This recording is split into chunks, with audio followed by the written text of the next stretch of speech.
अस्सलाम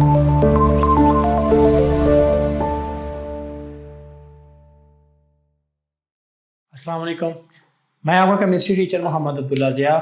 आज हम केमिस्ट्री का chapter number 5 new first year chemistry book, उसमें टॉपिक स्टडी करेंगे। सबसे पहले 5.2 intermolecular forces. Intermolecular forces basically एक वीक फोर्सेस हैं जो बेसिकली हमारे पास मॉलिक्यूल के दरमियान होती है। लाइक HCl एक मॉलिक्यूल है, HCl एक मॉलिक्यूल है, इसमें ये जो फोर्स है इसको हम कहते हैं इंटरमॉलिक्यूलर फोर्स। इनकी वीक फोर्सेस की 4 टाइप हैं। Number 1 dipole forces. अब डाइपोल फोर्सेस जो होती हैं वो पोलर मॉलिक्यूल में होती हैं, जब भी पोलर मॉलिक्यूल आपस में मिलते हैं। नंबर 2 डाइपोल इंड्यूस्ड डाइपोल, ये पोलर और नॉन पोलर में होती हैं। Number 3 ion dipole. एक हमारे पास डाइपोल की टाइप है हाइड्रोजन बॉन्डिंग, ये इसी की टाइप है डाइपोल फोर्सेस की। और हमारे पास जो फोर्थ है वो ये है लंदन डिस्पर्जन फोर्सेस, जिसे instantaneous dipole and induced dipole forces भी कहते हैं। तो इसके बाद हमारे पास नेक्स्ट जो है टॉपिक है वो 5.4.1 है, जिसको हम लंदन डिस्पर्जन फोर्सेस भी कहते हैं या इंस्टेंटेनियस डाइपोल या इंड्यूस्ड डाइपोल फोर्सेस भी कहते हैं। इंस्टेंटेनियस डाइपोल या इंड्यूस्ड डाइपोल फोर्सेस जो है वो हमारे पास सबसे पहले ये पता होना चाहिए, ये मौजूद होती है नॉन पोलर। जब कोई नॉन पोलर मॉलिक्यूल मिलता है किसी भी नॉन पोलर मॉलिक्यूल से। अब हमारे पास ये एक नॉन पोलर मॉलिक्यूल है जिसके यहाँ पे सारे इलेक्ट्रॉन हैं, सेंटर में न्यूक्लियस है। इधर एक दूसरा मॉलिक्यूल है, उसके भी यहाँ पे बाहर इलेक्ट्रॉन है, सेंटर में क्या है, न्यूक्लियस है। ये 2 नॉन पोलर मॉलिक्यूल है। सबसे पहले वो कहता है, एग्जांपल देता है कि bromine is a liquid. Bromine liquid होता है जो कि नॉन पोलर है under orderly condition but very volatile, बहुत जल्दी ये वोलेटाइल होता है, मतलब जल्दी पिघल जाता है। And give dense fume even are room temperature पे भी। It show that it's molecule are attracted by weak forces. ये साबित करता है कि ये कमजोर फोर्सेस से बना है, इसलिए जल्दी वोलेटाइल हो जाता है। That can be easily broken, जो कि जल्दी टूट जाता है। अब हम आते हैं डेफिनेशन पे, जो कि लंदन डिस्पर्जन फोर्सेस पे है। When 2 molecule come to close each other, जो एक दूसरे के करीब आते हैं, there are attractive forces and repulsive forces are operate. अच्छा, देयर इलेक्ट्रॉन आर रिपेल। अब ये भी क्या है, इलेक्ट्रॉन, और ये भी क्या है, इलेक्ट्रॉन। ये दोनों एक दूसरे को क्या करते हैं, repel.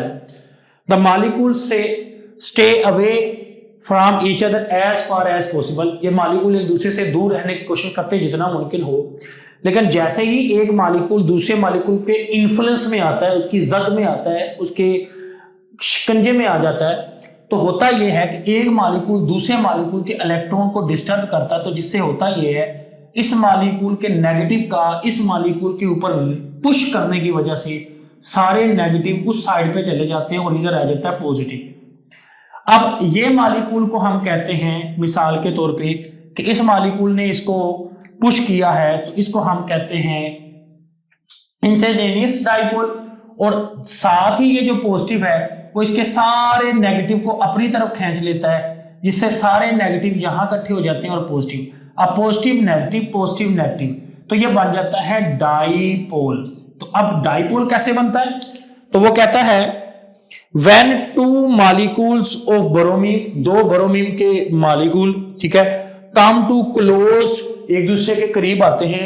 Electron cloud of the one molecule influence, एक मॉलिक्यूल का इलेक्ट्रॉन क्लाउड दूसरे के इन्फ्लुएंस में आता है। The moving electron of other, दूसरे मॉलिक्यूल के इलेक्ट्रॉन में, एक मॉलिक्यूल के इलेक्ट्रॉन का इन्फ्लुएंस दूसरे मॉलिक्यूल के इलेक्ट्रॉन के इन्फ्लुएंस में आ जाता है। The electron of the one molecule are push, इनमें से एक मॉलिक्यूल दूसरे के इलेक्ट्रॉन को पुश करता है अवे वाइल बिकेम डाइपोल, जिसके पुश करने की वजह से वो क्या बन जाता है, डाइपोल। एट एनी इंस्टेंट, किसी भी लम्हे में, इसका इंस्टेंटेनियस डाइपोल।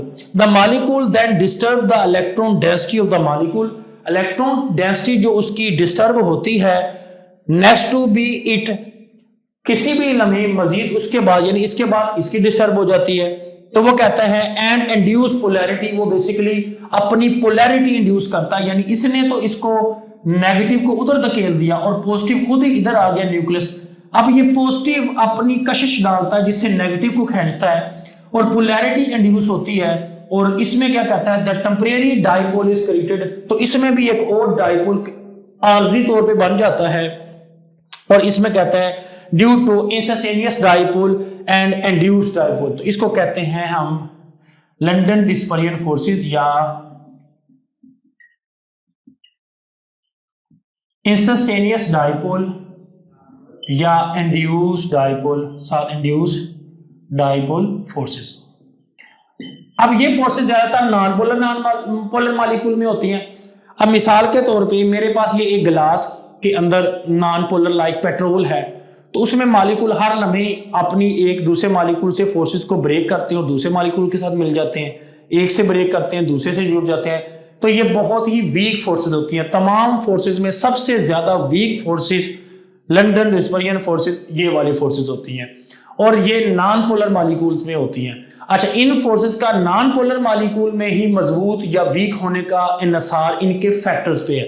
तो आज के लेक्चर में हमने ये सीखा कि जब दो नॉन पोलर मॉलिक्यूल एक करीब आते हैं, जैसे कि पेट्रोल के अंदर में इथीन के मॉलिक्यूल हो सकते हैं, ऑक्टीन के मॉलिक्यूल हो सकते हैं, जब भी दो मॉलिक्यूल करीब आते हैं तो उनमें से एक मॉलिक्यूल जो नॉन पोलर है दूसरा भी नॉन पोलर, इसके भी इलेक्ट्रॉन बाहर है, इसके भी, वो इलेक्ट्रॉन एक दूसरे को रिपेल करते हैं, जिससे क्या होता है कि उसके एक इलेक्ट्रॉन जो है दूसरे को रिपेल करने से उसमें डाइपोल बन जाते हैं। इसीलिए हम ब्रोमीन के Br2 को इस तरीके से लिखते हैं Br positive bond Br negative, हालांकि Br के ऊपर चार्ज क्या होता है, नेगेटिव, तो ये पॉजिटिव नेगेटिव इसी वजह से होता है। तो इसमें एक आर्जी तौर पे टेम्परेरी तौर पे डाइपोल बनता है और ये कितनी देर तक एग्जिस्ट करता है ये इसके फैक्टर है, जो कि साइज पे, इंटरमॉलिक्यूलर फोर्सेस पे, इलेक्ट्रॉन क्लाउड्स पे और सरफेस एरिया पे डिपेंड करते हैं। हमारे पास नेक्स्ट हमने लंदन डिस्पर्जन फोर्सेस के फैक्टर को स्टडी करना है। उसमें से सबसे पहला फैक्टर है मॉलिक्यूलर मास एंड साइज। अब मॉलिक्यूलर साइज के हवाले से वो कहता है if molecular size and mass increase,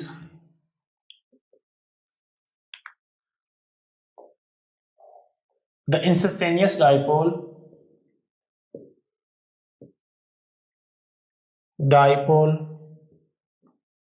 and induced dipole forces are strong, तो वो स्ट्रॉन्ग होगी और अगर वो कम होगा तो वीक। मिसाल के तौर पे उसने एग्जांपल दी है, हमारे पास हैलोजेंस हैं ऊपर से नीचे ग्रुप में, halogens fluorine, chlorine, bromine, iodine, इनका साइज बढ़ रहा है। 38 फ्लोरीन का साइज है, क्लोरीन का 31, ब्रोमीन का 159 और आयोडीन का 253। अब इनका साइज इंक्रीज की वजह से फ्लोरीन हमारे पास यहाँ पे गैस है, फिर ये गैस है, अब ब्रोमीन क्या हो जाता है, लिक्विड। अब आप लोगों को पता है कि गैस वीक फोर्सेस होती हैं, लिक्विड में स्ट्रॉन्ग, जबकि आयोडीन सॉलिड हो जाता है और इसमें फोर्सेस और ज्यादा स्ट्रॉन्ग है। और ये फोर्सेस स्ट्रॉन्ग इसलिए है क्योंकि साइज इंक्रीज हो रहा है। जब हमारे पास साइज इंक्रीज होता है, मिसाल के तौर पे ये मॉलिक्यूल दो हैं, दोनों एक दूसरे को रिपेल कर रहे हैं, इसके मुकाबले में ये वाले जो मॉलिक्यूल हैं इनका साइज बड़ा है, ये एक दूसरे को ज्यादा अच्छे से रिपेल करते हैं क्योंकि इनके अंदर एरिया ज्यादा है। अब हमारे पास दूसरी तरफ नोबल गैसेस भी हैं। नोबल गैसेस में helium, neon, argon, krypton, xenon, इनका बॉइलिंग पॉइंट है ये 27 से 87, 120, 165। तो ये क्यों इंक्रीज हो रहा है, उसकी वजह यह है कि इनका साइज बढ़ रहा है और साइज बढ़ने से फोर्सेस स्ट्रॉन्ग हो जाती हैं। नेक्स्ट है जी surface area. If surface area increase, अगर इंक्रीज होगा, the molecule have more chance, उनको ज्यादा चांस मिलेगा to repelling the electron electron को रिपेल करने के लिए, to increase polarisability,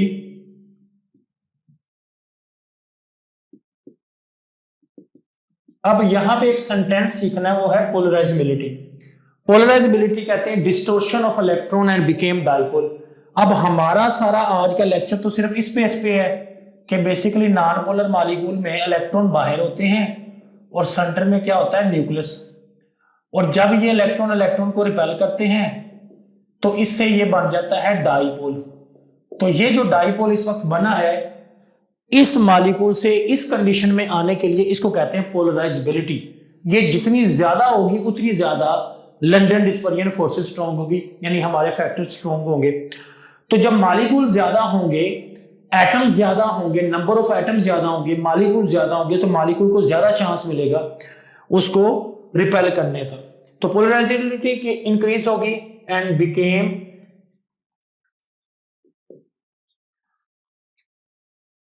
uh dipole, तो वो डाइपोल बन जाएंगे। Strong will be force, strong will be force, तो फोर्स स्ट्रॉन्ग होगी। मिसाल के तौर पे ये हमारे पास लिखा हुआ है इथेन और ये है हेक्सेन, तो ये दो मॉलिक्यूल है, इसमें दो मॉलिक्यूल है जिसके साथ तीन तीन हाइड्रोजन अटैच हैं और इसका बॉइलिंग पॉइंट कम है। इसमें 6 है, 1 2 3 4 5 6, और इसके साथ इतने ज्यादा नंबर ऑफ एटम अटैच हैं। अब जितने ज्यादा एटम अटैच होंगे, जितने ज्यादा एटम होंगे किसी भी मॉलिक्यूल में, उतनी सरफेस एरिया ज्यादा होगा। अब यहां डिस्टोर्शन भी ज्यादा होगी, पोलराइजेबिलिटी ज्यादा होगी, मॉलिक्यूल ज्यादा एक दूसरे से दूर जाएंगे और ज्यादा बिकेम डाइपोल। सिंपल सी बात है, दो लोग एक छोटी सी रस्सी को पकड़ के खींचे तो इतनी ताकत से नहीं खींच सकते कि अगर उनके दरमियान की जो रस्सी है या उनके रस्सा है उसको ज्यादा लंबा कर दिया जाए तो वो ज्यादा अच्छे से खींच सकते हैं। तो मॉलिक्यूल को अपनी जगह बनाने के लिए एरिया भी तो चाहिए ना, यानी मैं अगर इस मार्कर को खींच रहा हूं और अगर मेरी जो फोर्स है वो इसकी सिर्फ टिप पे पड़ती है तो मैं इतनी अच्छे से नहीं खींच सकता, लेकिन अगर मैं पूरी मार्कर को इस तरीके से पकड़ लेता हूं तो अच्छे से खींचता हूं। तो जितना एरिया ज्यादा होगा तो मॉलिक्यूल को ज्यादा चांस मिलेगा वहां पे अपनी फोर्सेस को स्ट्रॉन्ग करने का। नेक्स्ट है आइसोमर, पेंटेन है। पेंटेन का फार्मूला होता है C5H12। तो इसमें इसका पहला स्ट्रक्चर ये है 1 2 3 4 5, ये पेंटेन का फार्मूला है जिसे एन पेंटेन भी कहते हैं। अब यहां पे ज्यादा मॉलिक्यूल जो है ना वो सरफेस पे फैले हुए हैं। जब हम 2 मिथाइल ब्यूटेन 1 2 3 4 और एक कार्बन नीचे लगा देंगे, यहां पे अगर मॉलिक्यूल को हम लगा रहे हैं तो इसमें हुआ क्या, एक मॉलिक्यूल कंजस्टेड हो गया, और new pentane 2 2 di methyl propane में तो इसमें मॉलिक्यूल और ज्यादा करीब हो गए। तो और ज्यादा करीब होने से मॉलिक्यूल को एरिया कम मिलता है जिससे रिपल्शन कम होती है, और जब रिपल्शन कम होती है तो मॉलिक्यूल डाइपोल जल्दी नहीं बनता।